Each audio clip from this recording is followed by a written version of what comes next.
ಚಿರತೆ ಹಾವಳಿಯಿಂದ ತಿಮ್ಮನಹಳ್ಳಿ, ರಾಮನಹಳ್ಳಿ, ಹನುಮಂತನಹಳ್ಳಿ ಜನ ಬೆಚ್ಚಿ ಬಿದ್ದಿದ್ದು ಚಿರತೆಯನ್ನ ತಕ್ಷಣ ಸೆರೆ ಹಿಡಿಯುವಂತೆ ಅರಣ್ಯ ಇಲಾಖೆಗೆ ಮನವಿ ಮಾಡಿದ್ದು ಭಯದಿಂದಲೇ ಓಡಾಡುವ ಪರಿಸ್ಥಿತಿಯಲ್ಲಿ ನಾವಿದ್ದೇವೆ ಎಂದು ಆತಂಕ ವ್ಯಕ್ತಪಡಿಸಿದ್ದಾರೆ. ತುಮಕೂರು ಜಿಲ್ಲೆ ಚಿಕ್ಕನಾಯಕನಹಳ್ಳಿ ತಾಲೂಕು ಕಂದಿಗೆರೆ ಹೋಬಳಿಯ ತಿಮ್ಮನಹಳ್ಳಿ, ರಾಮನಹಳ್ಳಿ ಹಾಗೂ ಹನುಮಂತನಹಳ್ಳಿಯ ಸುತ್ತಮುತ್ತಲಿನ ಗ್ರಾಮಗಳಲ್ಲಿ ಚಿರತೆಯ ಹಾವಳಿ ದಿನದಿಂದ ದಿನಕ್ಕೆ ಹೆಚ್ಚಾಗುತ್ತಿದ್ದು ಗ್ರಾಮಸ್ಥರು ಭೀತಿಯ ವಾತಾವರಣದಲ್ಲಿ ಬದುಕುವಂತಾಗಿದೆ. ತಿಮ್ಮನಹಳ್ಳಿ ಗ್ರಾಮ ಪಂಚಾಯಿತಿ ವ್ಯಾಪ್ತಿಯ ಚಿಕ್ಕಬೆಳವಾಡಿ ಗ್ರಾಮದಲ್ಲಿ ನಿನ್ನೆ ರಾತ್ರಿ ಸುಮಾರು 2 ಗಂಟೆಯ ಸಮಯದಲ್ಲಿ ಚಿರತೆಯೊಂದು ತೋಟದ ಮನೆಯಲ್ಲಿ ಕಟ್ಟಿ ಹಾಕಿದ್ದ ಹಸು ಕರು ಮೇಲೆ ದಾಳಿ ನಡೆಸಿದೆ. ಕರುವಿನ ಕೂಗು ಕೇಳಿ ಎಚ್ಚರವಾದ ನಾಗೇಂದ್ರಪ್ಪ, ಸ್ಥಳೀಯ ರೈತರು ಹಾಗೂ ಹತ್ತಿರದ ಮನೆಯವರು ತಕ್ಷಣ ಸ್ಥಳಕ್ಕೆ ಧಾವಿಸಿ ಕೂಗಾಡಿ ಚಿರತೆಯನ್ನ ಓಡಿಸಿದ್ದಾರೆ. ಕರುವಿನ ದೇಹದಲ್ಲಿ ಚಿರತೆಯ ಹಲ್ಲಿನ ಗುರುತುಗಳು ಕಂಡು ಬಂದಿದ್ದು ಕರುವು ಸ್ಥಳೀಯರ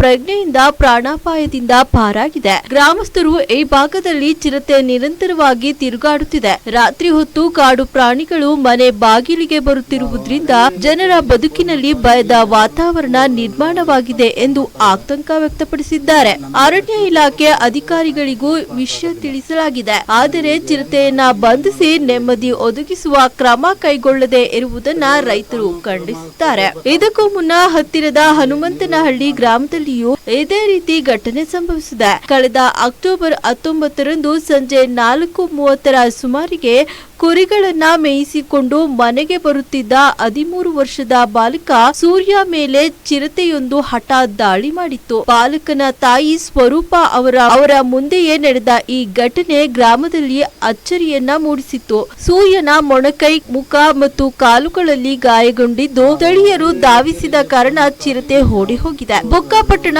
ವಲಯದ ಅರಣ್ಯ ಅಧಿಕಾರಿಗಳು ಸ್ಥಳಕ್ಕೆ ಭೇಟಿ ನೀಡಿ ಯಾವುದೇ ಕ್ರಮವನ್ನ ಕೈಗೊಂಡಿಲ್ಲ ಎಂದು ಪಾಂಡುರಂಗಯ್ಯ ಎಂಬ ರೈತ ತಿಳಿಸಿದ್ದಾರೆ. ಅರಣ್ಯ ನಾಶ, ಗಣಿಗಾರಿಕೆ ಹಾಗೂ ಕೃಷಿ ಭೂಮಿ ವಿಸ್ತರಣೆಯಿಂದಾಗಿ ಕಾಡು ಪ್ರಾಣಿಗಳು ತಮ್ಮ ಆಶ್ರಯ ಮತ್ತು ಆಹಾರ ಕಳೆದುಕೊಂಡು ಮಾನವ ವಸತಿ ಪ್ರದೇಶಗಳತ್ತ ಬಂದು ಮಾನವ ಹಾಗೂ ಪ್ರಾಣಿಗಳ ನಡುವೆ ಸಂಘರ್ಷ ಹೆಚ್ಚಾಗುತ್ತಿದೆ. ಚಿರತೆಯನ್ನ ತಕ್ಷಣ ಸೆರೆ ಹಿಡಿದು ಸ್ಥಳಾಂತರಿಸಬೇಕು ಮತ್ತು ಕಾಡು ಪ್ರದೇಶ ಸಂರಕ್ಷಣೆಗೆ ಕಠಿಣ ಕ್ರಮ ಕೈಗೊಳ್ಳಬೇಕು ಎಂದು ಗ್ರಾಮಸ್ಥರು ಅರಣ್ಯ ಇಲಾಖೆ ಅಧಿಕಾರಿಗಳಿಗೆ ಮನವಿ ಮಾಡಿಕೊಂಡಿದ್ದಾರೆ.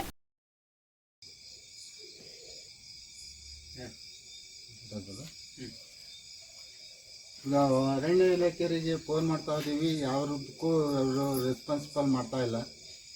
ಈಗ ನಮಗೆ ರಕ್ಷಣೆ ಕೊಡಬೇಕು, ರಾತ್ರಿ ಎಲ್ಲ ಕಾಯ್ಕೊಂಡು ಕೂತ್ಕೊಳಕ್ಕಾಗೋದಿಲ್ಲ. ಈಗ ಏನು ಮಾಡೋದು ಹೇಳಿ ನೀವೇ. ಸರಿಯಾದ ಕಾನೂನು ಕ್ರಮ ಕೈಗೊಳ್ಬೇಕಾಗುತ್ತೆ ನೋಡಿ, ನೀವೇ ಇದು ಮಾಡಬೇಕು ಸರ್.